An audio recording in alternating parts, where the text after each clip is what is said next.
Sir, S I R ಅಂದರೆ ಏನು? SIR ಅಂದರೆ ಸ್ಪೆಷಲ್ ಇಂಟೆನ್ಸಿವ್ ರಿವಿಷನ್. ಈಗ ಎಸ್ ಐ ಆರ್ ಕಾರ್ಯಕ್ರಮ ಮುಖ್ಯ ಉದ್ದೇಶ ಏನು? SIR ಕಾರ್ಯಕ್ರಮ ಮುಖ್ಯ ಉದ್ದೇಶ ಸರ್ಕಾರ ಹಿಡಿದು ಮತದಾರ ಪಟ್ಟಿ ಶುದ್ಧೀಕರಣ ಮಾಡೋದು ಸರ್ಕಾರ ಹೇಳಿಕೆ ಇದು. ಅದರಲ್ಲಿ ಯಾರು ಹೊರಗೆ ದೇಶದಿಂದ ಬಂದಿದ್ದಾರೆ ಅವ್ರಿಗೆ ಕಂಡು ಹಿಡಿದು ಅವ್ರಿಗೆ ಮರಳಿ ಅವ್ರ ದೇಶ ಕಳಿಸೋ ಉದ್ದೇಶ ಅಂತ ಸರ್ಕಾರ ಹೇಳ್ತದೆ. ಆದರೆ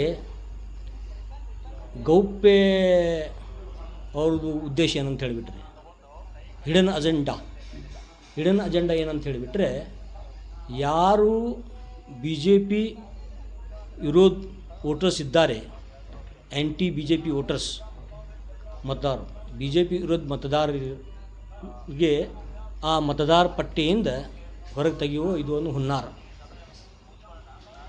ಈ ಕಾರ್ಯಕ್ರಮದಿಂದ ಸಾರ್ವಜನಿಕರಿಗೆ ಆಗುವ ಲಾಭಗಳೇನು? ನೋಡಿ, ಕಾರ್ಯಕ್ರಮಗಳಿಗೆ ಸಾರ್ವಜನಿಕರಿಗೆ ಏನೂ ಲಾಭ ಆಗ್ತಾಯಿಲ್ಲ. ಯಾಕಂದರೆ ಇದು ಪ್ರತಿ ಸಲ ಆಗ್ತಾಯಿತ್ತು. ಏನು ಈ ತೀವ್ರ ಪರಿಷ್ಕರಣೆ ಏನಿದೆ IR, ಈ ಹಿಂದೆ IR ಆಗ್ತಾಯಿದೆ, ಇಂಟೆನ್ಸಿವ್ ರಿವಿಷನ್ ಏನಾಗ್ತಾಯಿದೆ ಪ್ರತಿ ಸಲ ಆಗ್ತಾಯಿದೆ. ಅದು ಪ್ರತಿ ಸಲ ಮತದಾರ ಪಟ್ಟಿ ಶುದ್ಧೀಕರಣ ಮಾಡ್ತಾ ಯಾರು ಸತ್ತಿದ್ದಾರೆ ಅವ್ರು ತೆಗಿತಾರೆ, ಯಾರು ಶಿಫ್ಟ್ ಆಗಿದ್ದಾರೆ ಟ್ರಾನ್ಸ್ಫರ್ ಆಗಿ ಹೋಗಿದ್ದಾರೆ ಅವ್ರು ತೆಗಿತಾರೆ. ಈ ರೀತಿ ಅರ್ಹ ಇಲ್ಲ ಮತದಾರರು ಯಾರು ಪಟ್ಟಿಯಲ್ಲಿ ಸೇರಿದ್ದಾರೆ ಅದು ತೆಗಿತಾರೆ. ಅದು ರೂಟೀನ್ ಕೋರ್ಸ್ನಲ್ಲಿ ಇದೆ. ಇದು ಸ್ಪೆಷಲ್ ಅಂತ ಹೆಸರು ಕೊಟ್ಟು ಮಾಡಿದ್ದಾರೆ. ಇದು ಉಲ್ಟಾ ಸರ್ಕಾರಕ್ಕೆ ಆರ್ಥಿಕವಾಗಿ ದೊಡ್ಡ ಬೋಜ್, ಒಂದು ಸರ್ಕಾರಕ್ಕೆ ಆರ್ಥಿಕವಾಗಿ ಒಂದು ಭಾರ ಇದು ಭಾರ ಇದು. ಆನಂತರ ಈ ಅಧಿಕಾರಿಗಳಿಗೆ ಒಂದು ದೊಡ್ಡ ತಲೆನೋವು. ಅಲ್ಲಿ BL ಇರ್ಬೋದು, ತಹಸೀಲ್ದಾರ್, AC, DC ಇವರೆಲ್ಲ ಯಾವ್ಯಾವ ಮಟ್ಟದಲ್ಲಿದ್ದಾರಲ್ಲ ಅಧಿಕಾರಿ, ಆಯಾ ಮಟ್ಟದಲ್ಲಿ ಅವ್ರಿಗೆ ದೊಡ್ಡ ಭಾರ ಅಂದರು ಅವ್ರಿಗೆ. ಈಗ ಸರ್, ಇದು SIR ಕಾರ್ಯಕ್ರಮವನ್ನು ಯಾವ ಇಲಾಖೆ ಯಾವ ಸಂಸ್ಥೆ ಜಾರಿಗೊಳಿಸ್ತದೆ? ನೋಡಿ, ಚುನಾವಣಾ ಆಯೋಗಕ್ಕೆ ಇದು ಸಂಬಂಧಪಟ್ಟ ಕೆಲಸ. ಚುನಾವಣಾ ಆಯೋಗ ಈ ಕಾರ್ಯವನ್ನು ನಿರ್ವಹಿಸ್ತದೆ.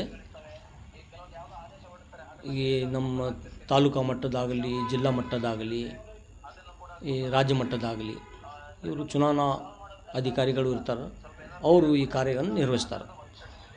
ಈ ಕಾರ್ಯಕ್ರಮದಲ್ಲಿ ಭಾಗವಹಿಸಲು ಯಾರು ಅರ್ಹರು? ಯಾರ ಹೆಸರು ಮತದಾರ ಪಟ್ಟಿಯಲ್ಲಿ ಇದೆಯಲ್ಲ ಅವರೇ ಈ ಕಾರ್ಯಕ್ರಮದಲ್ಲಿ ಭಾಗವಹಿಸ್ತಾರೆ. ಸರ್, ನೋಂದಣಿ ಪ್ರಕ್ರಿಯೆ ಹೇಗಿರ್ತದೆ? ನೋಂದಣಿ ಪ್ರಕ್ರಿಯೆ ಅಂದರೆ ಈ ಕಾರ್ಯಕ್ರಮಕ್ಕೆ ಸಂಬಂಧಪಟ್ಟಿದಂತೆ ಈಗಾಗಲೇ ನೋಂದಣಿ ಆಗಿರುತ್ತಾರಲ್ಲ ಅವ್ರ ಬಗ್ಗೆ ಇದು ಪರಿಷ್ಕರಣೆ ನಡೆದಿದೆ. ಹೀಗಾಗಿ ಇವರು ಪರಿಷ್ಕರಣೆ ನಂತರ ಯಾರ ಹೆಸರು ಇವರು ತೆಗೆದಿದ್ದಾರೆ ಆ ಹೆಸರು ತೆಗೆದಂಥ ಆ ಒಂದು ಮತದಾರ ಪಟ್ಟಿಯನ್ನು ಪ್ರಚುರಪಡಿಸಿದ ನಂತರ ಯಾರ ಹೆಸರು ತೆಗೆದು ಹಾಕಲಾಗಿದೆ, ಅವರು ಯಾವ ಕಾರಣಕ್ಕಾಗಿ ತೆಗೆದು ಹಾಕಲಾಗಿದೆ ಅನ್ನೋ ಬಗ್ಗೆ ಇವರು ತಿಳಿಸ್ಬೇಕು. ಚುನಾವಣಾ ಆಯೋಗ, ಚುನಾವಣಾ ಅಧಿಕಾರಿಗಳು ಆ ಮತದಾರ ಸಂಬಂಧಪಟ್ಟ ಮತದಾರರಿಗೆ ಅದರಲ್ಲಿ ಸರಿಯಾಗಿ ಕಾರಣಗಳು ಇದ್ದು ಅಂದರೆ ಕಾನೂನಾತ್ಮಕ ಸಮಸ್ಯೆ ಇರೋದಿಲ್ಲ.